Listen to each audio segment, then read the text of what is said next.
الحمد لله رب العالمين والصلاة والسلام على سيد المرسلين وعلى آله وصحبه أجمعين إلى يوم الدين. أعوذ بالله من الشيطان الرجيم. بسم الله الرحمن الرحيم. يا أيها الناس اتقوا ربكم الذي خلقكم من نفس واحدة وخلق منها زوجها وبث منهما رجالا كثيرا ونساء واتقوا الله الذي تساءلون به والأرحام إن الله كان عليكم رقيبا. கேட்பதற்கும் கெஞ்சுவதற்கும் முற்றிலும் தகுதியான அல்லாஹ்வுக்கே எல்லா புகழும் உரித்தாகட்டுமாக.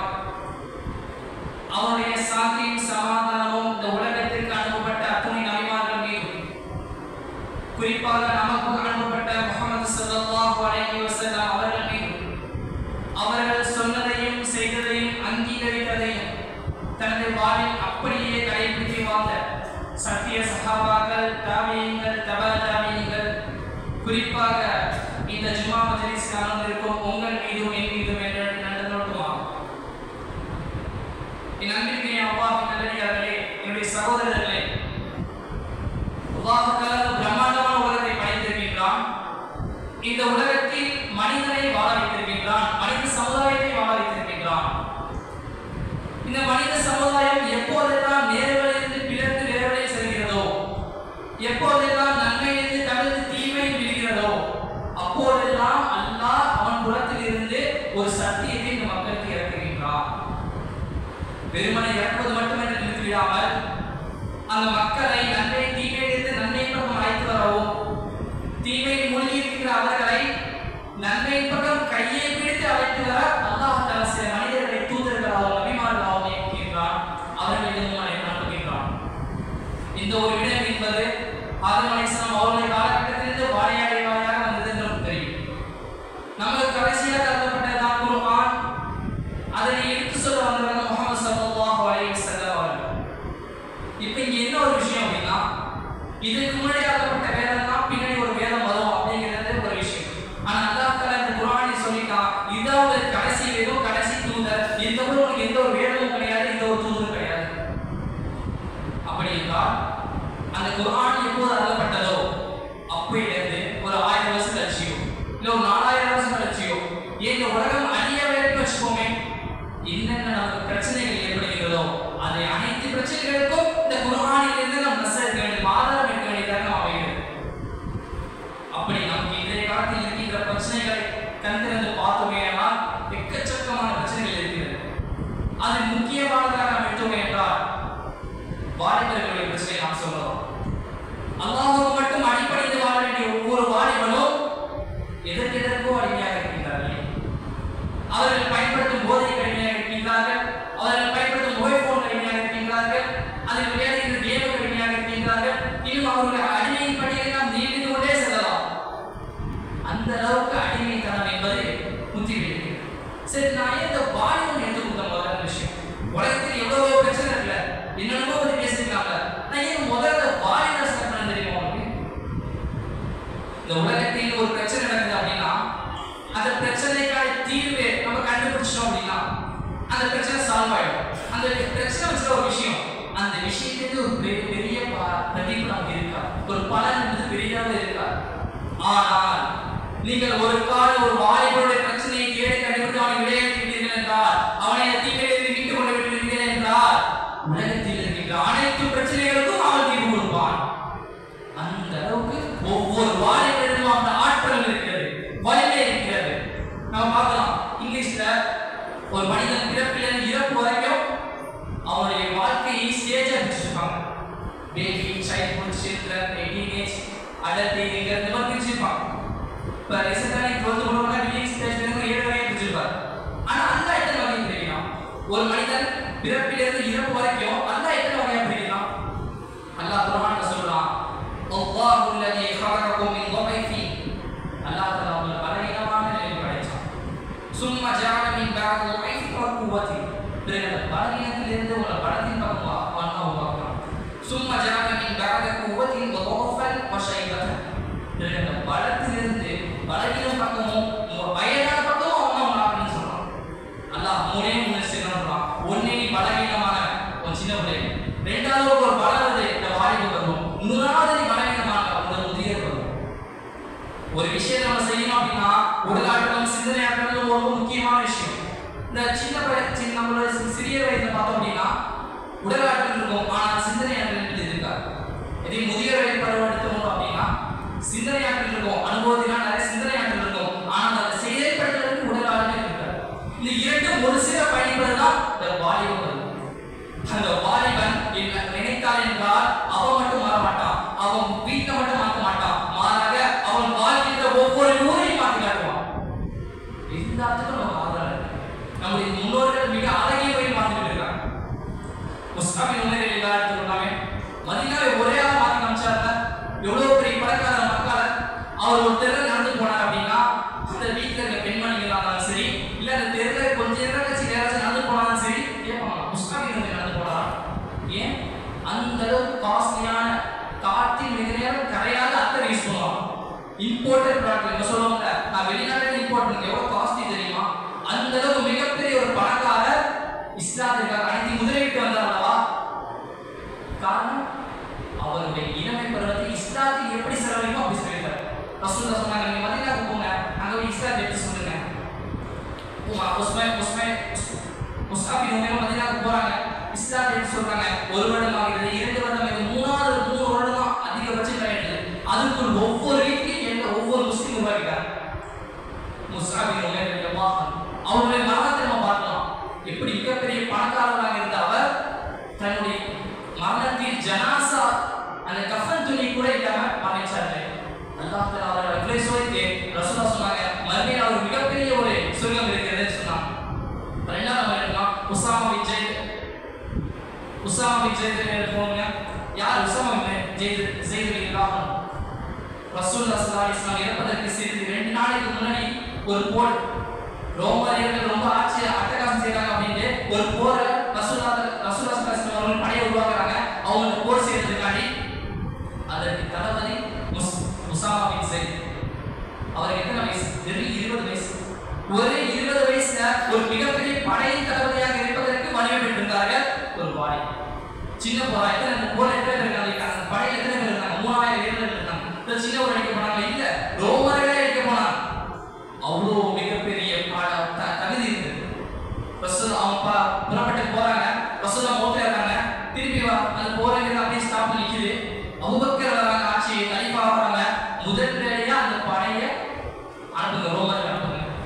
இந்த உசாமா பின் ஸெய்த் தலைமையில போட்ட நிறைய குழப்பங்கள், மக்களிடம் நிறைய குணங்கள் வருது.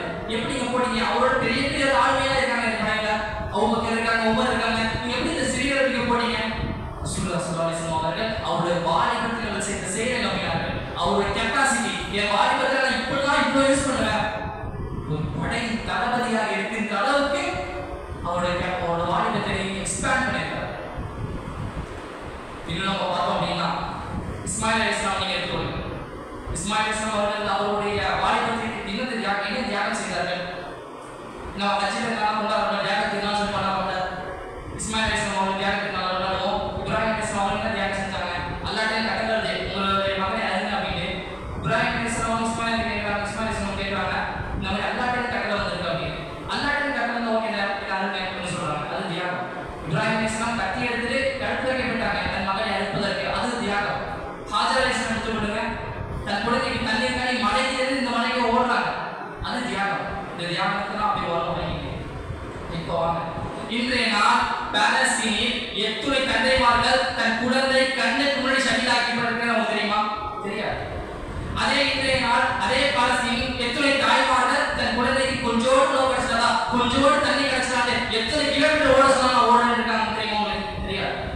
அதே பாலஸ்தீனில் இன்றைய நாள் எத்தனை குழந்தைகள் ஷஹீதுடைய விளையாட்டு வாழ்கிறார்கள், அதுல எத்தனை ஷஹீது விளையாட்டு, அதுல எத்தனை உண்மையான சம்பவம் தெரியுமா? தெரியாது. ஒரு சின்ன குழந்தை கஃன் துணியில இருக்கு, அவங்க அம்மா கடைசியில கட்டி பிடிச்சி ஒரு முச்சை கொடுக்குறாங்க. அந்த வீடியோ தான் பார்த்தோம் என்றால் நம்ம அறியாமையில கண்ணீர் சொல்கிறது. அந்த வீடியோ பார்த்துக்கலாம் இல்ல, காரணம் அங்கே நீங்க கொண்டு வரது யார்? அப்படியே தட்டு மாதிரி வந்தாலும் யார் அதை படிக்கிறது? நமக்கு ஏன் ஆர்வம்? நமக்கு தான் ஒரு ஆர்வம் இல்லை. அந்த விஷயத்துல யார் படிப்பாங்க? வெளியே கிறிஸ்டியனோ ஹிந்துவோ RSS பிஜேபி காரங்க படிப்பாங்களா? அவங்க படிச்சவங்க ஒரு தப்பு இல்லாம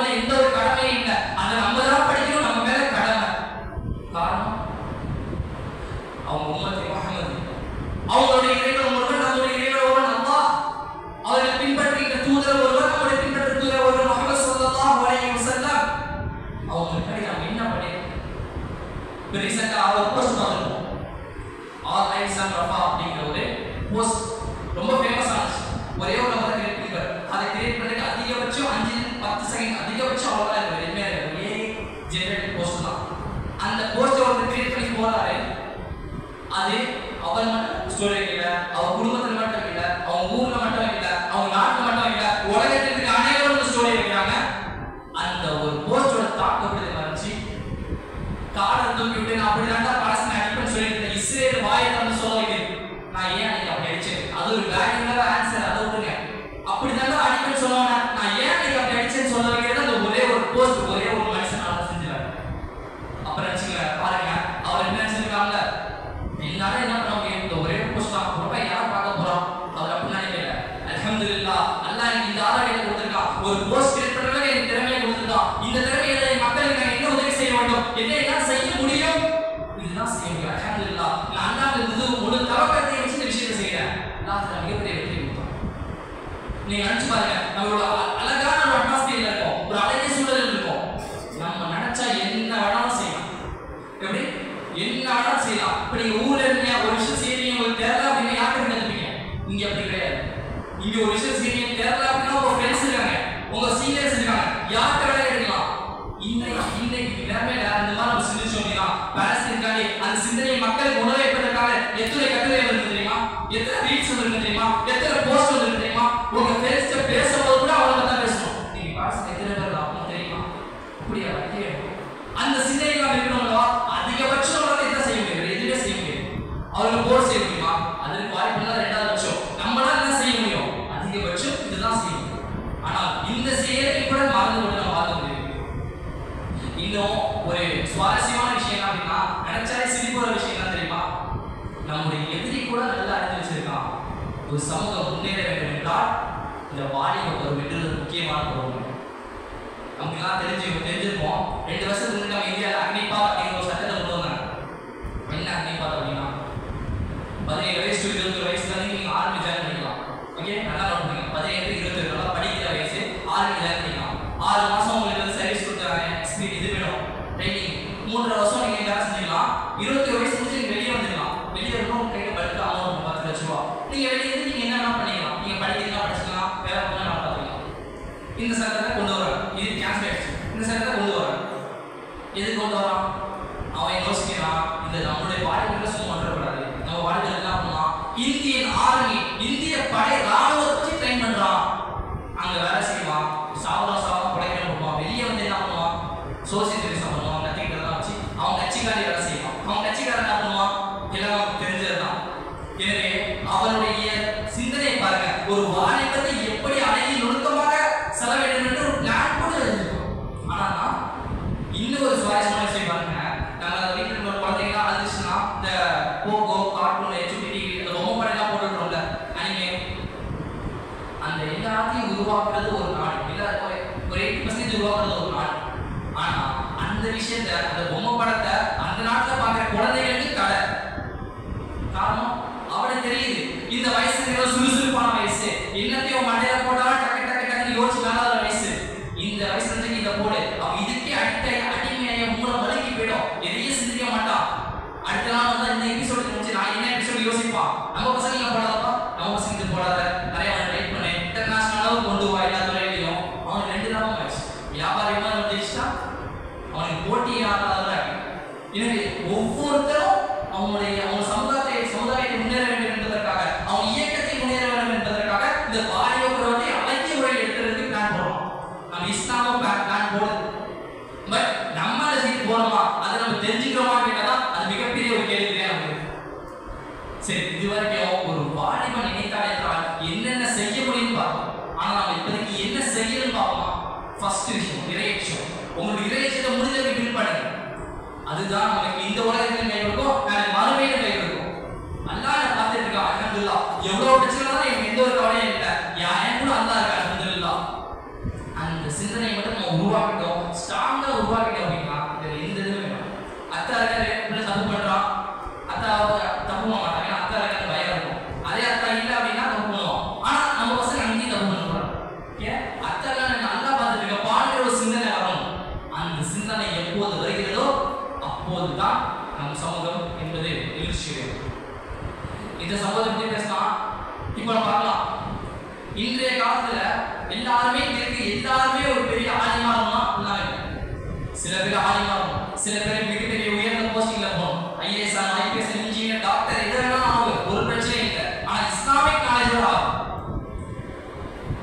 பாபர் மசூதியோட தீர்ப்பு நமக்கு தெரியும். எப்பதான் வந்துச்சு 28 வருஷமா ஓடிட்டு கேஸ் பாபர் மசூதி தீர்ப்பு. நீங்க நல்லா பார்க்கலாம், அந்த பாபர் மசூதி தீர்ப்பு கொடுத்ததுல 5 ஜட்ஜ் இருந்தாங்க. அந்த 5 ஜட்ஜ்ல ஒரு ஜட்ஜ் முஸ்லீம். எவ்வளவு உயர்ந்த போஸ்டிங்க ஜட்ஜ், பெரிய கேஸ்க்கு ஒரு ஜட்ஜா கொடுத்தாங்க. அந்த முஸ்லீம் இப்படி நினைச்சிட்டாருன்னா அநியாயமான ஒரு தீர்ப்பு கொடுத்துருக்க முடியுமா? அல்லாஹ் தஆலா வந்து எனக்கு இவ்வளவு பெரிய கேஸ் கொடுத்துருக்கான், அதாவது 28 வருஷமா ஓடிட்டு ஒரு கேஸ் கொடுத்துருக்கான், 2 மதங்களுக்கு நடுவில் உரசலை ஏற்படுத்துகின்ற ஒரு கேஸ் கொடுத்துருக்கான். இது என்னால எவ்வளவு முடியுதோ அவ்வளவு பக்குவமாக நான் இதற்கு தீர்ப்பளிக்க வேண்டும் என்ற சிந்தனையில் அவர் தீர்ப்பளிக்கிறார் என்றால் இன்னைக்கு நடக்கின்றமே ஒரு மத கலவரம் நடந்திருக்குமா? இன்னும் பார்க்கலாம், கேரளா ஸ்டோரியில ஒரு ஃபிலிம் அவ்வளோ போராட்டம் இருந்துச்சு, முஸ்லீம் அகைன்ஸ்டாகவே போராடினே இந்தியா தமிழ்நாட்டை பேன் பண்ணுங்க அப்படின்னு ஒரு மிக பிரபலமான இருக்கின்ற ஒரு பெண்மணி ஆட்சி வந்து அந்த படத்தை போட்டு காமிச்சு இது ஏதாச்சும் குறை இருக்கா, உங்க மதத்துக்கு ஏதாச்சும் பிரச்சனை மாதிரி குறை இருக்கா, இல்ல ஓகே அப்ப ரிலீஸ் பண்றேன் எவ்வளவு கத்தனை நினைக்கிறீங்க. அப்ப பாருங்க அந்த இடத்துல ஒரு படத்தின் பிடிப்பு இடத்துல கூட நம்ம வேணும். இன்றைக்கு என்ன சொல்றாங்க, ஒரு படம்ப்பா அந்த ஒரு ஃபில்ம்னா ஒரு போயோட தலையை திருப்பிடக்கூடாதுப்பா, தீர்ப்பிடக்கூடாதுப்பா, இந்த மாதிரி சில துறைகளில் நம்ம போயிடவே கூடாது என்கின்ற ஒரு கண்ணோட்டத்தில் இருக்கிறாரு. போகணும், இஸ்லாமிக் படி போகணும். நீ டாக்டர்னா ஒரு கட்சியில இஸ்லாமிக் டாக்டர் மாதிரியாவது இன்ஜினியர் ஒரு கட்சியில இஸ்லாமிக் இன்ஜினியரா இருக்கு. அந்த மாதிரி ஒவ்வொரு துறையும் நம்முடைய இஸ்லாமிக் கண்ணோட்டத்தில் இருந்து பார்க்க வேண்டும். உமர் ரலியல்லாஹு அவர்களுடைய சூப்பர் சமன் ஒரு ஞாபகத்து, ஒரு முறை உமர் ரலியல்லாஹு அவர்கள் ஒரு பாலைவனத்திற்கு ஒரு விஷயம் தேடி இருப்பாங்க. அப்போ ஒரு மனிதர் வந்து கேட்பாரு, என்ன தெரியும் உமரே அமீருல் முஃமினீன்? அப்போ உமர் சொன்னாங்க, இந்த மாதிரி வைத்தியம் ஒரு ஆட்டுக்கு காண வச்சு நான் தேடி இருக்கிறப்பா அப்படின்னு சொல்லுவாங்க. அப்போ உமர் அலி சொல்லுவாங்க, அப்போ அந்த மனிதர் சொல்லுவாங்க ஆட்டுக்குட்டி தானே வாங்க அப்படின்னு சொல்லுவாங்க. அந்த மாதிரி சொல்லுவாங்க. அப்போ உமர் அலி சொல்லுவாங்க, இந்த ஒரு ஆட்டை கூட இந்த ஒரு ஆட்டுக்குட்டி குடிச்சு நாளைக்கு இந்த மாதிரி கேள்வி கேட்டானா என்ன பண்றது? பாருங்க அவரோட சிந்தனைகள் இப்படி இருக்கு, நாளைக்கு நான் சொர்க்கத்துக்கு போறதுக்கு இந்த ஒரு சின்ன ஆட்டு கூட பிரச்சனை இருந்தக்கூடாது, ஒரு தடையா இருந்துடக்கூடாது, நான் சொர்க்கத்துக்கு செல்வதை யாரால இருக்கக்கூடாது என்ற சிந்தனையில் வாழ்ந்தார்கள். அப்படி ஒரு ஆட்சியாளர் ஆட்சி செய்தார் என்றால் அவங்களோட தாக்கம் எப்படி தெரியுமா இருக்கும்? உமர் அலியோட நாட்டுல பக்கத்து நாடு உள்ள அந்த நாட்டு மக்கள் நினைப்பாங்க உமரோட படம் எப்படா நம்ம நாட்டுக்கு வரும் அப்படின்னு.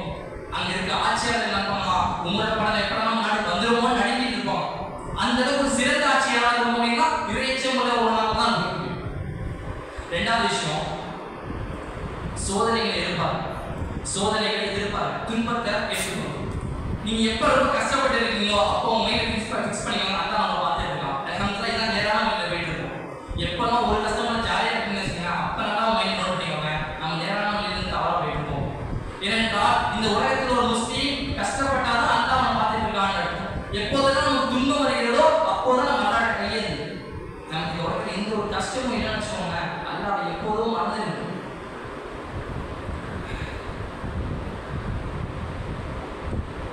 எப்போதும் மறந்து. எனவே என்னுடைய இந்த குறைகளை முடித்து வருகிறேன். பரக்கல்லாஹி வலக்கும் ஃபில் குர்ஆனி வனஃபஅனா வஇய்யாக்கும் பிமா ஃபீஹி மினல் ஆயத்தி வதிக்ரில் ஹகீம். அகூலு கௌல ஹாதா வஸ்தக்ஃபிருல்லாஹ லி வலக்கும் வலிஸாயிரில் முஸ்லிமீன் மின் குல்லி தம்பி வஸ்தக்ஃபிருஹு இன்னஹு ஹுவல் கஃபூருர் ரஹீம்.